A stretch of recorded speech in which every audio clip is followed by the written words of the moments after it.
பிரியன், இங்க 2 மாநில தேர்தல், சட்டமன்ற மக்களவை தொகுதிகளுக்கான இடைத்தேர்தல் அப்படின்னு ஒரு அந்த எலெக்ஷன் ஃபீவர் அப்படியே நாடாளுமன்ற குளிர்கால கூட்டத்தொடர்லையும் தொடருதா அப்படிங்கிற அளவுக்கு 2 தரப்புல இருந்தும் ரொம்ப கடுமையான விமர்சனங்கள் வந்திருக்கு. இது எப்படி பார்க்கணும்?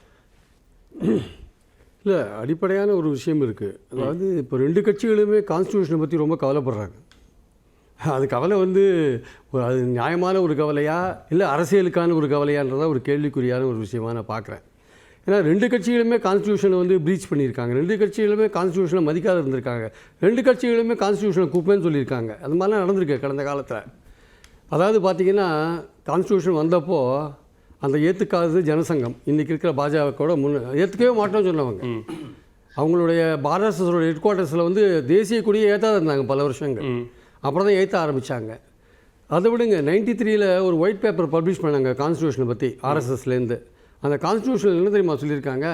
இந்த கான்ஸ்டியூஷனை தூக்கி அப்படியே குப்பையில் போடணும்னு சொல்லியிருக்காங்க. சொன்னது மட்டும் இல்லாமல் எஸ்சிக்கு, எஸ்டிக்கு, ஓபிசிக்கெல்லாம் இடஒதுக்கீடு கொடுத்ததெல்லாம் தப்புன்னு சொல்லியிருக்காங்க, கண்டம் பண்ணியிருக்காங்க. அதுக்கு முன்னுரை எழுதியது யாருன்னு பார்த்தீங்கன்னா ராஜேந்திர சிங், அப்போ இருந்த ஆர்எஸ்எஸ் பிரசிடென்ட். அவர் தான் எழுதியிருக்கார். சரி, அவர் தான் அப்படி சொன்னார் விட்டிங்கன்னா, அடுத்தது 2000 சுதர்சன் ஒருத்தர் வந்தார், ஆர்எஸ்எஸ் சீஃப். இந்த கான்ஸ்டியூஷனை தூக்கி குப்பையில் போடுங்கன்னார் அவர். இந்த மாதிரி தான் இவங்களுடைய எண்ணம் என்ன, ஆர்எஸ்எஸோடைய எண்ணம் என்ன, இந்த கான்ஸ்டியூஷன் இந்தியாவுக்கு உதவாத கான்ஸ்டியூஷன்.